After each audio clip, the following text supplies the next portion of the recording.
Epictetus, life is not divided into good events and bad events. Life is divided into things you control, things you do not control. And most human suffering begins when people confuse the two. Failure, rejection, and financial struggle all belong to the second category. But your response to them belongs to the first. And that is where your power begins. 1. Failure, not an end, but a test of judgment. Most people think failure means, I am not good enough. But Epictetus would reject that idea completely. Failure is not about your identity. Failure is just an event. What makes it painful is the story you attach to it. Stoic interpretation of failure. You did not get the result you wanted. Something did not work. An attempt that did not succeed. That's it. Nothing more. But the mind adds, I am a failure. I will never succeed. This proves I am weak. And that is where suffering is created. Epictetus teaches, it is not events that disturb people, but their judgments about events. So failure is not destruction. It is information. It is feedback. It is training. Instead of, why did I fail? What is this failure teaching me about what I can control? Because failure always exposes one thing. What is weak in your process, not your worth? 2. Rejection, not personal but perception. Rejection feels painful because humans interpret it as, I am not wanted. But Stoicism separates emotion from truth. A rejection is simply someone choosing differently, a situation not aligning, an outcome outside your control, nothing more. But the mind personalizes it. I am not valuable. I am not enough. I am unwanted. And that interpretation creates emotional suffering. Epictetus' perspective. Your value is not decided by external approval. If it is outside your control, it cannot define your worth. Rejection is not a verdict on your identity. It is a reflection of circumstances, timing, or preference. Stoic shift. Instead of, why was I rejected? Did I do everything within my control well? Because even in rejection, there are two things you always own. Your effort, your response. Everything else belongs to the external world. And Stoics do not depend on externals for peace. 3. Financial struggle, a training of discipline. Financial struggle is one of the hardest tests for humans because it affects survival, identity, and emotions. But Stoicism reframes it completely. Money is not the source of peace. It is an external resource, useful but not essential for inner stability. Stoic interpretation, financial struggle is not punishment. It is pressure. And pressure reveals discipline. Do you act with control or panic? Do you plan or react emotionally? Do you persist or quit? Epictetus mindset. Even if external resources are limited, your mind is still fully yours. That means you can still think clearly, you can still act wisely, you can still improve yourself, you can still build discipline. Financial struggle does not remove control. It exposes how you use it. Stoic shift. Instead of, why am I in this situation? Ask, what actions are still in my control right now? Because even in scarcity, there is always something you can do. Learn, adjust, work, endure, improve. And Stoicism is built on this truth. You are never powerless, only distracted from what you can control. Final Stoic message. Failure, rejection, and financial struggle all share one truth. They are external events. They are not your identity. They are not your worth. They are not your destiny. They are situations.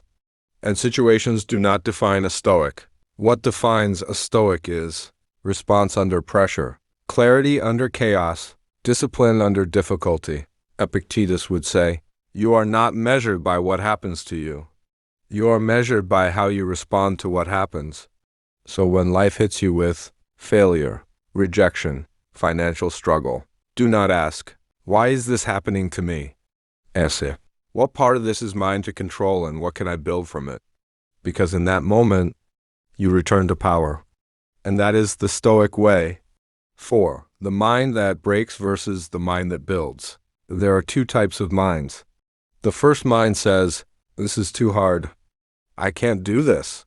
Why is this happening to me? This mind sees obstacles as enemies. and it becomes smaller every time life applies pressure. The second mind says, "This is hard, good, I am being trained." This mind does not escape pressure. It uses pressure, and it becomes stronger every time life increases resistance. Same situation, different interpretation, different life outcome. The obstacle does not change. You do? 5. The hidden advantage of struggle. No one likes struggle, but struggle has one hidden advantage. It filters people. Most people stop when it gets uncomfortable. So the ones who continue automatically separate themselves. That means every obstacle is not just training your skill, it is also testing your commitment. Are you serious or just interested? Because interest disappears when things get hard, but discipline survives it. And discipline is what builds everything meaningful in life. 6. Reframing your current struggles. Right now, think about what you are facing. Maybe it is failure. Maybe rejection. Maybe financial pressure. Maybe self-doubt. Now remove the emotional label problem and replace it with one word: training. Not punishment, not misfortune. Training. Because the same situation, seen differently, becomes powerful instead of paralyzing. The obstacle is not saying, "You are not enough." It is saying, "Let's build you." 7. The philosophy of control. Epictetus taught something even deeper. He said you do not control what happens to you, but you always control how you respond. And that response determines everything. You cannot control the rejection, but you can control whether you stay disciplined. You cannot control the obstacle, but you can control what it builds inside you. That is where real power exists, not in control of events, but in control of interpretation. 8. Why most people never grow. Most people misunderstand life's purpose. They think life is supposed to be smooth, so every obstacle feels like a mistake. But life is not designed for comfort. It is designed for development. 9. The strong mind philosophy. A strong mind does not ask, "Why is this happening?" A strong mind asks, "What is this making me become?" Because every obstacle is shaping something inside you. Discipline when you want to quit. Patience when you want to rush. Strength when you feel weak. Clarity when everything feels confusing. You are not being stopped. You are being shaped. 10. The final realization. One day, you will look back at the things that hurt you. Those were not your enemies. They were your training. They were the moments that built your character. The moments that gave you strength you could not have learned any other way. And in that realization, everything changes. You stop fearing obstacles. You start respecting them. Because now you understand, every obstacle is a gym for the mind. 6. Why this mindset is powerful. When you separate control from no control, you stop overthinking, you stop blaming, you stop panicking, you stop chasing approval, you start focusing on improvement, and slowly your life becomes calmer, stronger, and more disciplined. Not because problems disappear, but because your reaction changes. 7. Final message. Life is not about controlling everything. It is about controlling yourself in a world you cannot control. And once you master that, nothing outside of you can break you anymore. Because your peace is no longer dependent on outcomes. It is dependent on your mind. And your mind is always yours. According to Epictetus, there are only a few things that truly belong to you: your thoughts, your actions, your discipline, your response to events. Everything else? Not yours. Not the opinions of other people. Not the economy. Not your past. Not rejection. Not failure. You can influence these things, but you do not control them. And this is where most people lose their peace. Discipline, the first application of control. Discipline is not motivation. Motivation comes and goes. It rises like fire and disappears just as fast. But discipline is different. Discipline is doing what must be done, even when you don't feel like it. When you wake up early, even if your bed is comfortable. When you study, even if you are tired. When you continue building your goals, even if no one is watching. This is control, because you are not controlled by feelings anymore. You are controlled by principles. Epictetus would say, you become free the moment you stop obeying your impulses. Most people live like slaves to emotion. If they feel lazy, they stop. If they feel sad, they quit. If they feel discouraged, they give up. But discipline breaks that chain. Discipline is the decision that says, I will act based on what I value, not what I feel. That is real control. Consistency, the silent power of progress. Consistency is where most people fail, not because they cannot start, but because they cannot continue. One good day means nothing without another. One productive week means nothing without a system. Consistency is doing small actions repeatedly, even when they feel meaningless. A single workout does not build a strong body.